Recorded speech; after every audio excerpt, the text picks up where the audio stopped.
7:32 a.m. The dashboard clock blinked red as rain hammered Cole Brennan's windshield like bullets. His calloused hands gripped the steering wheel, knuckles bone white. In the back seat, Ruby clutched her backpack. Inside, an essay titled My Hero that had to be turned in today. She'd written about him. "Dad, are we going to be late?" Her voice was small, uncertain. Cole's eyes found hers in the rearview mirror, 9 years old, glasses slipping down her nose, green eyes worried just like Laura's used to be. "No, sweetheart, I promise." But then he saw it. A silver BMW tilted on the shoulder, hazards flashing angry red through the fog. A woman stood beside it, designer jeans soaked through, phone in hand but not calling anyone, just staring at the screen. Her shoulders trembled. Cole's foot hit the brake. 8 minutes to his future, or 8 minutes to lose it. His father's voice echoed from that last afternoon before the heart attack in the garage. "Son, there are 2 kinds of people in this world, the ones who drive past and the ones who stop. Which one do you want to be?" Cole killed the engine, looked at the clock one final time. "Stay here, Ruby. I'll be right back." He had no idea the woman standing in the rain could make his dreams come true, or destroy them completely. Cole's boots crunched across wet gravel. The woman looked up and he saw exhaustion in her eyes, the kind that came from carrying invisible weight. She was younger than he'd expected, maybe early 30s, with clothes too expensive for Oregon weather. "Need help?" Cole knelt beside the shredded tire. The rim was bent, rubber torn beyond any quick fix. Rain soaked through his interview shirt, the JCPenney special he'd pressed 3 times that morning. "I don't know what happened." Her voice carried traces of Boston, out of place on this rural highway. "1 minute I'm driving, the next I'm spinning onto the shoulder. Called HPA, but they said 2 to 3 hours. She gestured at the BMW like it had betrayed her. Cole checked his watch. His stomach knotted. 8:37 and counting. He imagined Gerald Parker at Hart Industries, making notes about punctuality in his file. "What's your name?" Cole loosened the lug nuts with his father's old Craftsman wrench. The weight connected him to countless afternoons in Theo's garage, learning that fixing things was both skill and calling. "Maya." She said it after a moment's hesitation. He was too focused to notice. "Maya Collins, you're either my guardian angel or the last decent person in Oregon." Her laugh was nervous, grateful, the sound of someone unused to depending on strangers. But something about the way she said her name felt rehearsed, like a line from a script she'd practiced. Cole worked steadily, muscle memory guiding his hands through motions performed thousands of times. "Just Cole. Ask my daughter about angels. She'll give you a list of my failings that could fill a notebook." Maya crouched beside him, watching with genuine interest that felt different from casual curiosity, like she understood the skill in ways those manicured hands shouldn't suggest. "Been fixing things since I could hold a wrench? Dad said every problem has a solution if you're willing to get your hands dirty." His voice softened with memory. Maya nodded, and for a second her corporate mask slipped, revealing someone hungry for exactly that kind of simple truth. 20 minutes later, Cole had the spare tire mounted. He waved away the bills Maya offered, his hands still black with grease. Money felt wrong somehow, like it would cheapen something important. "How can I thank you?" She seemed almost uncomfortable with the luxury of her leather interior now, seeing it through his eyes for the first time. "Pass it forward. Help someone else when they need it." Cole's father's philosophy distilled to its essence. Maya nodded like she understood something deeper in the advice. As Maya prepared to leave, she rolled down her window with an intensity that made her next question feel more significant than polite curiosity. "Cole, the interview you missed, what was it for?" Something flickered across her face when he answered. "Management position at Hart Industries. Been dreaming about it for months. A moment where her careful composure slipped, and she looked like someone processing unexpected information that changed everything. Her fingers tightened on the steering wheel. Then she smiled and pulled away, leaving Cole standing alone as the rain finally eased. He wondered if his father's advice about helping people was worth missing the most important appointment of his life. Cole drove home through streets that seemed grayer than usual, past Riverside Elementary, where Ruby would be dropped off in an hour, past Murphy's auto repair, where his boss would want explanations he wasn't sure how to give. Meadowbrook Trailer Park wasn't much to look at, but it was clean and safe, and theirs. Ruby's room painted lavender, the small garden where heirloom tomatoes and beans grew in neat rows. It wasn't the white picket fence life he'd imagined with Laura, but it was honest work and honest living built on love. Ruby was eating Cheerios at their tiny kitchen table when Cole walked in. Her dark braids framed a face that looked up with eyes too wise for 9. "How'd it go, Dad?" she asked with the careful tone of someone prepared for either celebration or consolation. A child who'd learned to read the subtle signs of disappointment adults tried to hide. When Cole explained he'd missed the interview to help someone who needed it more, Ruby nodded like this made perfect sense. "Mom always said you'd give away your last dollar to help a stranger." No judgment, only matter-of-fact acceptance. "Are you going to be okay about the job?" Ruby's question carried sensitivity she'd developed since Laura's death, becoming attuned to her father's worries in ways that made her seem older than her years.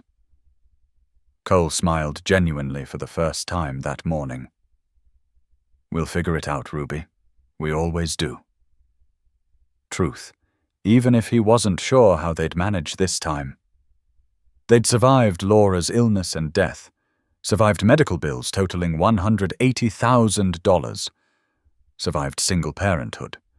They'd survive this too because they had each other and the quiet dignity that came from doing right even when it cost something.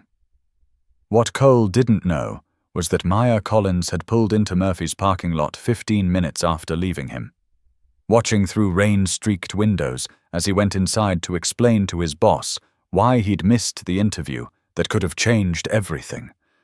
The woman who'd seemed helpless beside her broken car was making a phone call that would alter both their lives forever.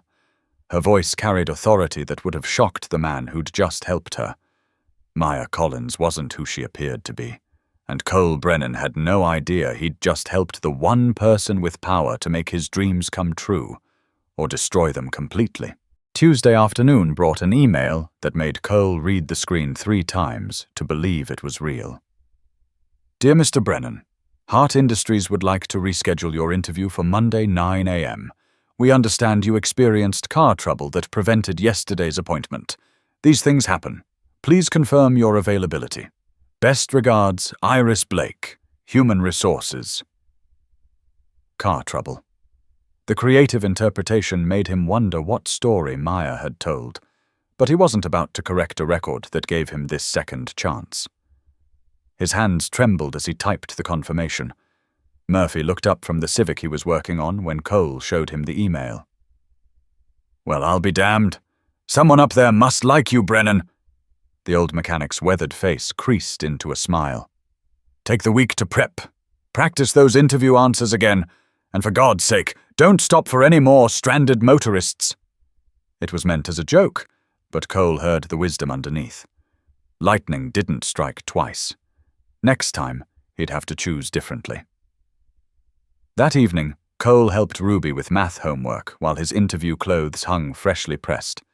The domestic routine felt precious, a reminder of tomorrow's stakes. "Nervous about Monday?" Ruby asked with perception that consistently amazed him. "A little, but sometimes nervous means you're doing something important." He was echoing Laura's words from early relationship days, when risks felt like adventures rather than necessities. Ruby recited her mother's wisdom with careful precision of someone preserving precious fragments. Mom said courage isn't about not being scared. It's doing the right thing even when you are. Would Mom have liked Maya? Ruby's question caught Cole off guard. His daughter had observed more than he realized during yesterday's events. When the bus passed, she was watching you wave at me and looked sad, like she wished someone waved at her. Sophie's clarity cut through adult complications to identify essential human need for connection. Cole marveled at his daughter's ability to see straight to the heart of things. Mom would have liked anyone who helped bring good things into our life. Ruby pressed further. Is Maya bringing good things? Cole could only answer honestly. Hope so, kiddo. Really hope so. The weekend crawled by with excruciating slowness. Cole researched Hart Industries online, a medical equipment manufacturing company founded 50 years ago by Theodore Hart, who'd started as a mechanic in a two-bay garage and built it into a $100 million enterprise. The company's mission statement emphasized treating employees right, building quality over cutting costs. It sounded too good to be true, which usually meant it was. But Cole let himself hope anyway. What choice did he have? Monday morning dawned clear and bright, as if the weather gods had decided to cooperate with his second chance. Cole dressed carefully in his good shirt, and the tie Ruby helped pick. Navy with silver dots she called professional but not boring. Hart Industries occupied a gleaming glass building on the outskirts of Portland that Cole had driven past dozens of times, wondering what working somewhere so successful would feel like. The marble lobby with expensive furniture and hotel-like reception made him approach with the careful politeness working-class people learned in places they might not belong. The receptionist's warm professionalism suggested his name was flagged for special attention. Mr. Brennan, welcome. Ms. Blake will be right with you. Cole sat in a leather chair that probably cost more than his monthly rent, trying not to look as nervous as he felt. Other people moved through the lobby with purpose and confidence. People who belonged in buildings like this, who didn't live in trailer parks or buy shirts from JCPenney. He was about to stand and leave, convinced this was all a mistake, when a woman in a sharp grey suit approached. Mr. Brennan, I'm Iris Blake. She extended her hand with a smile that seemed genuine. Thank you for coming in. I know Monday morning was complicated. Cole shook her hand, relieved she didn't mention the details of his absence. Iris led him through a maze of cubicles to a conference room where Gerald Parker waited. A man in his 50s with silver hair and gold-rimmed glasses. Gerald, this is Cole Brennan. Cole, Gerald is our Director of Operations. They shook hands, and Gerald's grip was firm. Assessing. Mr. Brennan, thank you for joining us. Gerald gestured to a chair. Before we begin, there's someone else who wanted to be part of this interview. He glanced toward the door with an expression Cole couldn't quite read, something between amusement and curiosity. Our CEO likes to sit in on certain interviews. She should be here any... The door opened. Cole turned, and his world tilted sideways. Standing before him in a sharp business suit was Maya Collins. Except she wasn't Maya Collins at all. Amanda Brooks, our CEO, Iris announced, and Cole felt the ground shift beneath his feet. The woman he'd helped change a tire, whose car trouble made him miss his original interview, who'd somehow arranged for him to be sitting here now, was saying, Hello, Cole. Thank you for coming in. Her voice carried confidence he'd sensed, but not understood during their roadside conversation. Cole's mind raced through the past week, recontextualizing every word and gesture. She was CEO all along. She'd lied about everything. The name, the helplessness, maybe even the tire. His hands clenched beneath the table. I think we need to talk. Cole's voice was steadier than he felt. Vivian's composure never wavered, though something flickered in her eyes. Vulnerability or guilt? He couldn't tell which. Gerald and Iris exchanged glances, sensing tension they didn't understand. The interview proceeded with surreal politeness, everyone knowing something was wrong, but nobody ready to address it directly. Gerald asked standard questions about experience. Cole answered honestly despite growing tension with the woman who'd deceived him. Each word felt like walking through a minefield. When Gerald asked why Cole missed his original interview, Cole looked directly at Vivian with an expression part challenge, part accusation. "I stopped to help someone who needed it, someone whose expensive car broke down on a rural highway, someone who seemed lost and frightened. And I chose putting another person's immediate need ahead of my long-term goals." Vivian's eyes never left his face. "Do you regret that choice?" Her question hung in the air like a challenge. Cole answered without hesitation. "No, I don't regret helping someone who needed help. But I have questions about why that someone felt the need to lie about who she was." The silence stretched until Iris suggested a break, and Vivian dismissed the others for a private conversation. The door clicked shut, leaving Cole and Vivian alone in a room that suddenly felt too small. She walked to the window overlooking the parking lot, where his pickup sat among luxury cars, a reminder of the distance between their worlds. "You have every right to be angry." Her voice was softer now, carrying vulnerability that reminded Cole of the woman beside the broken car. "Do I?" Cole replied. "I'm not sure what rights I have here, or what game we're playing." Vivian turned from the window, and he saw something in her face he hadn't expected. Genuine uncertainty, maybe even fear. "I was driving to a meeting about cost-cutting measures that would eliminate 60 jobs when my tire blew out. When you stopped to help, you had no idea who I was, but you helped anyway, even though it cost you something important." She paused, choosing words carefully. "Do you know how rare that is in my world?" Cole leaned back, processing this. "Your world where people lie about names and jobs and intentions." "I wanted to know who you were when you didn't think it mattered." Vivian's admission came quietly.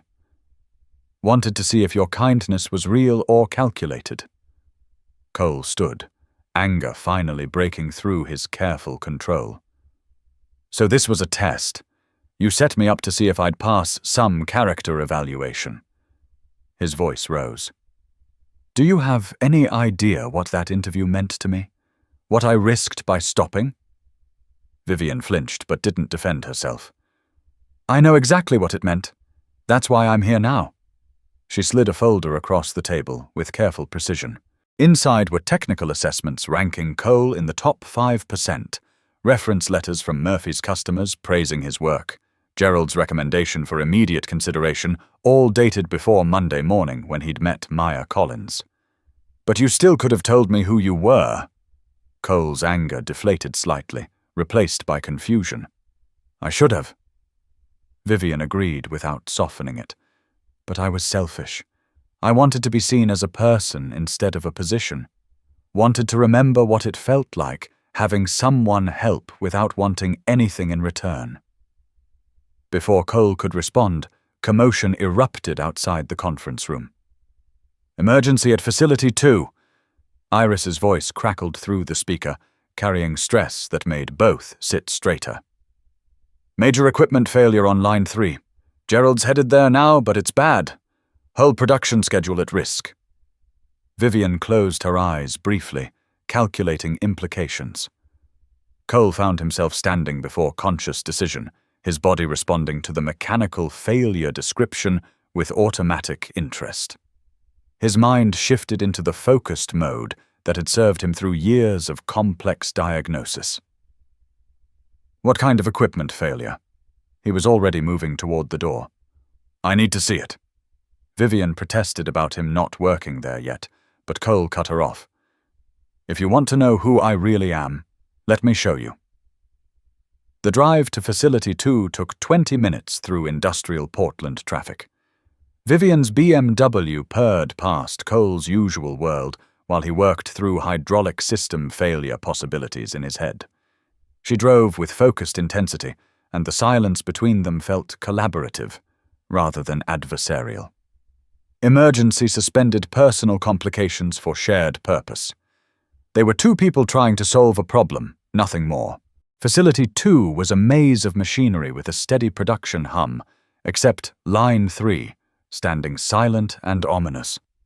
Frustrated technicians and worried supervisors surrounded it. Gerald met them with relief washing over his face. "Our best people have been looking for 2 hours with no luck. This is a $20 million problem." He said it like a warning, like Cole should understand the stakes before getting involved. But Cole barely heard him. He was already circling the main drive assembly with trained eyes, taking in details frustrated engineers had stared at without seeing. He knelt beside the hydraulic pump housing with diagnostic intimacy that separated mechanics from technicians. "Has anyone checked the filter housing on the hydraulic reservoir?" His question cut through technical discussion with simplicity that revealed either genius or ignorance. He pointed to a section of machinery that looked identical to everything around it, but his experienced eye saw subtle differences. "Secondary filter housing most people don't know exists. It's hidden behind the main reservoir panel. If that gets clogged, it creates back pressure triggering exactly this cascade failure." Gerald frowned at maintenance records showing all filters changed last month. "Primary filters, yeah," Cole explained. "But secondary housing is on a different schedule because it's supposed to last longer. Except when you're running high-volume production, it clogs faster than expected." He was already removing his suit jacket and rolling up his sleeves with practiced efficiency. "Need a 3/8 wrench, flashlight, 10 minutes, and probably new clothes after this." What followed was 30 minutes of methodical problem-solving that separated experienced mechanics from engineers who understood theory but never crawled underneath machines. Cole disappeared into the maze of hydraulic lines, following system logic with hands that read, "Machinery like books."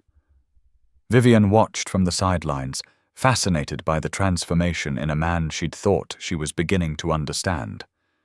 This was Cole Brennan in his element.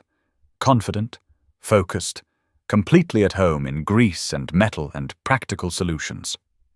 When he emerged in borrowed coveralls streaked with hydraulic fluid, grinning with satisfaction of someone who'd solved a puzzle that stumped everyone else, he called "Fire it up," with confidence of someone knowing exactly what would happen next. The conveyor system started with a smooth hum that was the most beautiful sound anyone in Facility 2 had heard all day. Assembly components moved in perfect synchronization as the production schedule got back on track. "How did you know?" Gerald stared at functioning machinery like witnessing a miracle. Cole wiped his hands with matter-of-fact tone. "Because I've seen it before. Different machine, same principle. Sometimes the solution isn't complicated, just hidden where most people don't think to look."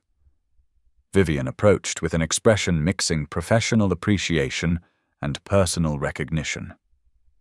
"That was impressive. That was just Monday afternoon." Cole's characteristic understatement. "This is what I do. This is who I am."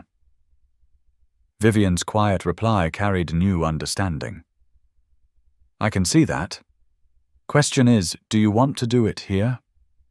Cole met her eyes directly, processing not just the job offer, but everything that brought them to this moment. "Are you offering me the job because I just saved your $20 million contract?" Vivian's answer was immediate and definitive. "I'm offering you the job because you're exactly what this company needs. Someone who understands real work happens on the floor, not in boardrooms." Gerald stepped forward with decisive energy.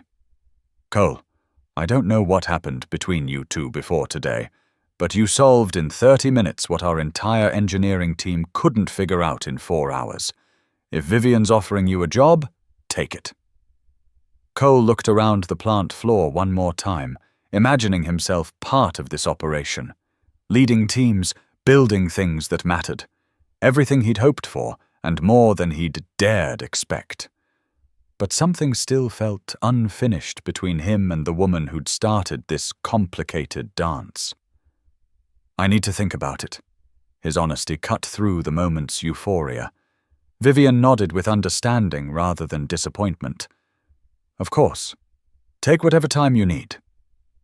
But Cole's clarification surprised her. Actually, I don't need time thinking about the job.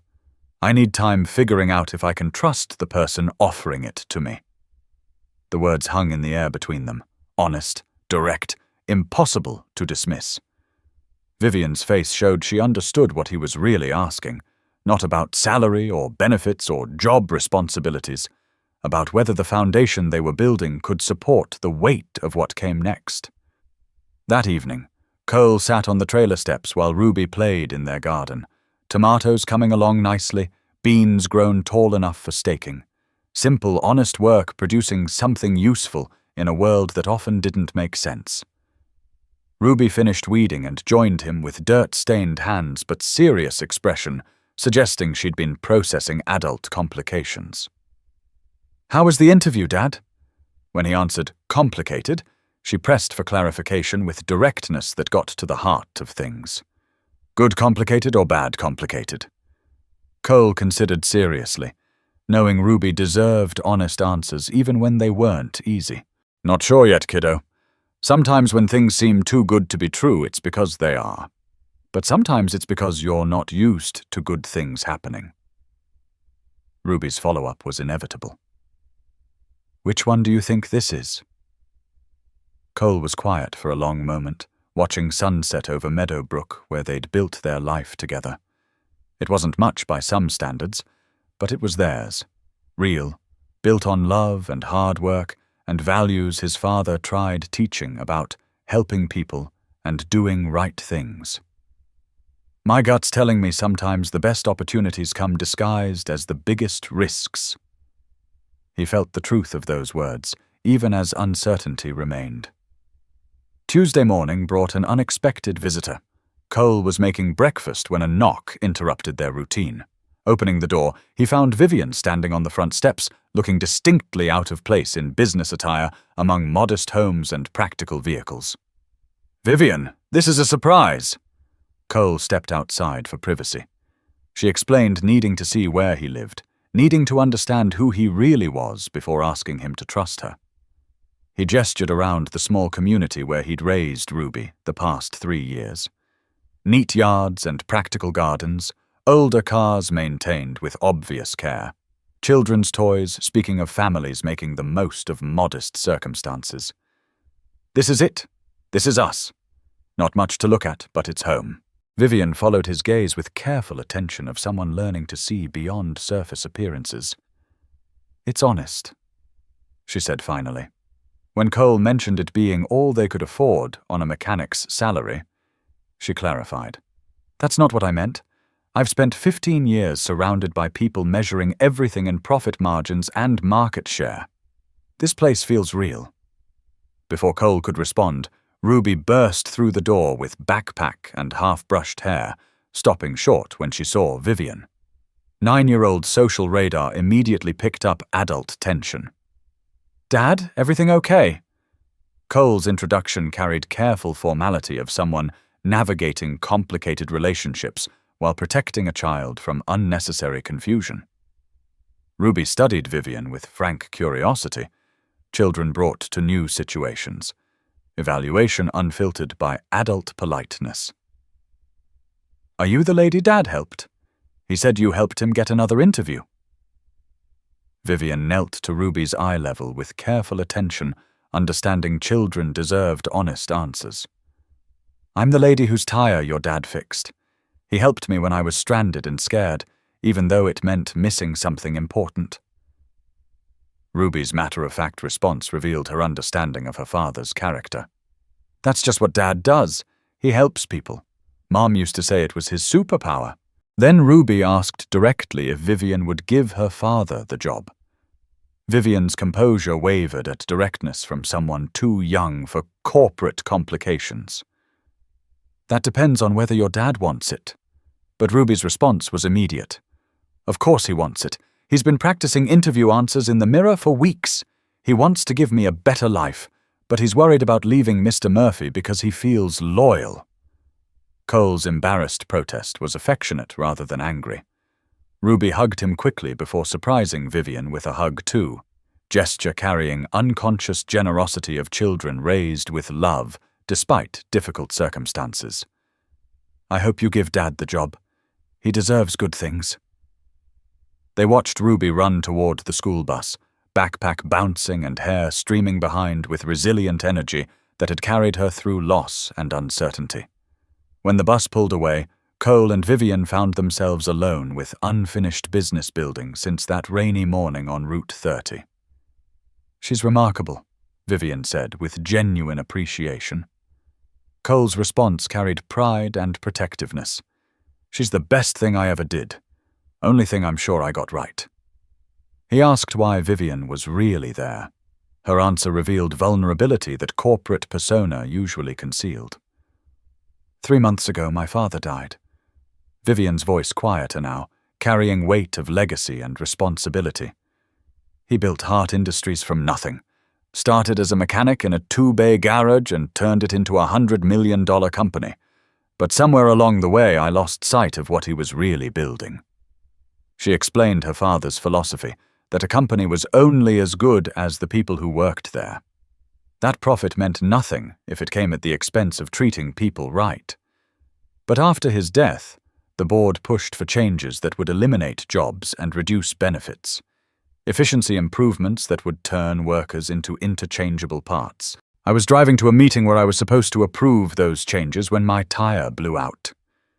Vivian continued, and Cole understood the larger context of their meeting. Seeing how personal crisis and corporate pressure had intersected on a rural highway to create the possibility of something different. "And then you met someone who reminded you why those changes were wrong," Cole said. Vivian nodded. "I met someone who stopped his whole life to help a stranger, someone who put another person's need ahead of his own opportunity, someone who reminded me what my father was really trying to build." Her honesty was complete now, stripped of corporate language and personal defensiveness. "So this isn't about charity or feeling guilty for lying to me," Cole said, understanding dawning. Vivian confirmed. "This is about me trying to save the company my father built on principles I'd forgotten. About me needing someone who won't let me forget them again."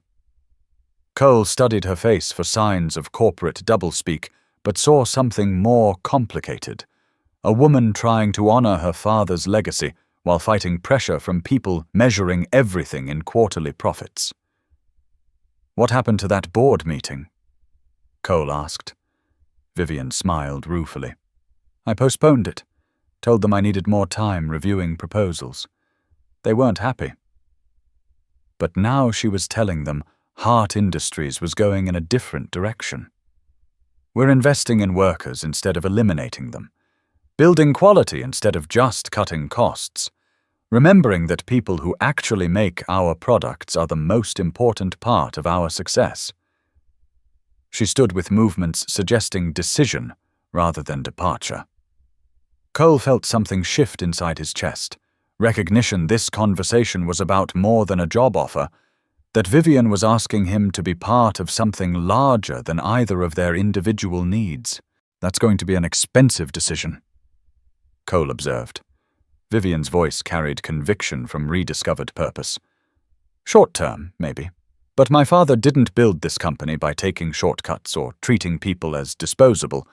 He built it by finding good people and giving them a chance to do great work." She looked at Cole directly. "I think you're one of those people. But more than that, I think you can help me remember how to be one of those people too." Cole looked back at his trailer, at the small garden where he and Ruby grew vegetables, at the life they'd built through hard work and careful choices. "I'll take the job." His decision carried weight of choice rather than desperation. On 2 conditions. Vivian's immediate agreement to his request for 2 weeks to train a replacement at Murphy's led to his second condition. "Dinner. With Ruby and me. Nothing fancy, but I want my daughter to know the person I'll be working for, and I want you to know the people you're taking a chance on." Vivian's eyes glistened, and Cole realized this might be the first genuine invitation she'd received in a long time. "I'd like that very much." Her voice was soft, almost fragile. Thank you, Cole, for stopping, for trusting, for reminding me what my father was trying to build. 2 weeks later, Cole Brennan walked through Hart Industries' doors as the new operations manager for Facility 2. Wearing a crisp white shirt and tie Ruby helped pick, carrying his father's old toolbox in one hand and the briefcase Vivian had given him in the other. The briefcase felt strange and professional, but the toolbox felt like home, connecting him to generations who'd built things with their hands and taken pride in work well done. His first day included meetings with department heads, facility tours, paperwork that made his head spin. But also conversations with line workers who looked at him with cautious optimism. "Brennan seems like good people," Cole overheard one veteran worker tell another during lunch break. The comment carried judgment weight from someone who'd worked under enough managers to know the difference between those who cared and those merely administering. "Knows which end of a wrench to hold, anyway." That afternoon, Vivian stopped by his new office, glass-walled space overlooking the production floor where real work happened. Cole had moved his father's toolbox to a place of honor on the desk next to family photos, and the small plant Ruby insisted would make the place more homey. Their conversation was easy, comfortable familiarity developing as working relationship evolved into something feeling like partnership. 6 months later, Cole stood in the same conference room where he'd first learned Vivian's true identity. But the atmosphere was celebratory rather than tense. Hart Industries had just landed its biggest contract ever, a 5-year deal meaning jobs and stability for hundreds of families in Oregon. "Ladies and gentlemen," Vivian announced to assembled managers and board members, voice carrying satisfaction from achieving goals mattering beyond quarterly reports. "I'm pleased to report Facility 2 has exceeded all production targets for the 3rd consecutive quarter. Quality up 20%, efficiency up 15%. And more importantly, employee satisfaction scores are the highest in company history." The applause was genuine, reflecting a board that had learned to measure success in more than quarterly profits. After the meeting, Cole and Vivian walked to the parking lot together. A tradition developed as working relationship evolved into genuine partnership. Vivian had kept her modest sedan, saying it reminded her to stay connected to the realities of people she served. "Any regrets?" Vivian asked, echoing a conversation from months earlier. Cole looked back at the building where he'd spent the most satisfying months of his professional life, where he'd helped implement programs giving workers real voice in company decisions, where he'd been part of something larger than himself. "Just one," he said. Vivian looked concerned until he explained. "I regret it took a flat tire and missed interview for us to find each other. Regret all the time we wasted before we figured out how to work together." Vivian laughed. Genuine, unguarded. "Sometimes the longest way around is the shortest way home. My father used to say that." They stood in comfortable silence, watching the shift change as workers headed to their cars. People with families waiting, bills to pay, dreams for their kids. People like Cole had been 6 months ago. People the company now treated as its most valuable asset. That evening, Vivian arrived at the Brennan trailer with chocolate cake and a smile that had become comfortable as family. These dinners had evolved from obligation to tradition, weekly reminder that success meant more than professional achievement. The best accomplishments were ones shared with people who mattered. They sat around the small kitchen table that had witnessed homework sessions and bedtime stories and serious conversations about the future. Spaghetti was perfect, conversation easy, chocolate cake from an expensive bakery Vivian had discovered during her year learning to appreciate simple pleasures. "Vivian," Ruby said as they finished dinner, voice carrying directness that had become her trademark. "Do you ever miss being rich?" Vivian nearly choked on her coffee, caught off guard by the kind of question only Ruby would ask with innocent honesty. "Ruby," Cole protested, but Ruby pressed on. "It's a fair question." Vivian looked at Cole, who was trying not to laugh at his daughter's direct approach, before turning back to Ruby with serious attention, important questions deserved. Ruby, I was never really rich in ways that matter. I had money but didn't have friends caring about me for who I was. Didn't have work feeling meaningful. Didn't have people like you and your dad reminding me what was really important. The answer satisfied Ruby. So friendship is more valuable than money? Vivian's response was perfect. Chocolate cake tastes better when you share it with people you care about. Later, after Ruby had gone to bed and Vivian was preparing to leave, she and Cole sat on the front steps, watching stars appear in the Oregon sky. Clear night making small-town life feel spacious rather than limiting, filled with possibilities revealed in moments of quiet contemplation. Cole, can I ask you something? Vivian said, and when he encouraged her, she wondered aloud about what would have happened if he hadn't stopped that morning. Cole considered the question seriously, following the alternate timeline to its logical conclusion. Sometimes I think about it, but then I remember what my dad used to say about regrets. Vivian waited, and Cole continued. He said regretting a kind action was like apologizing for being human. Said every time you help someone, you're betting the world is worth the effort. And even when the bet doesn't pay off the way you expect, you're still ahead because you proved to yourself you're the kind of person who makes that bet. His voice carried wisdom, inherited from generations of working people learning to find meaning in service rather than accumulation. Vivian was quiet a moment, processing wisdom from generations who'd learned to find meaning in work and connection rather than accumulation. Your father sounds like he was a wise man. Cole agreed. He would have liked you, would have seen in you what I see. Someone trying to honor people who came before while building something better for people who come after.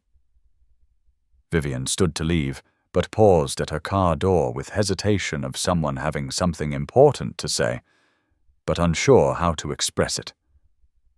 Cole, thank you. When he asked for what this time, she answered. For stopping, for trusting, for reminding me the best way to honor someone's legacy is to live by their values instead of just talking about them. Cole's response was equally heartfelt. Thank you for giving me a chance to be part of something bigger than myself. Thank you for showing Ruby that work can be meaningful and companies can be forces for good. As Vivian drove away, Cole remained on the steps a few minutes longer, thinking about the chain of choices leading to this moment.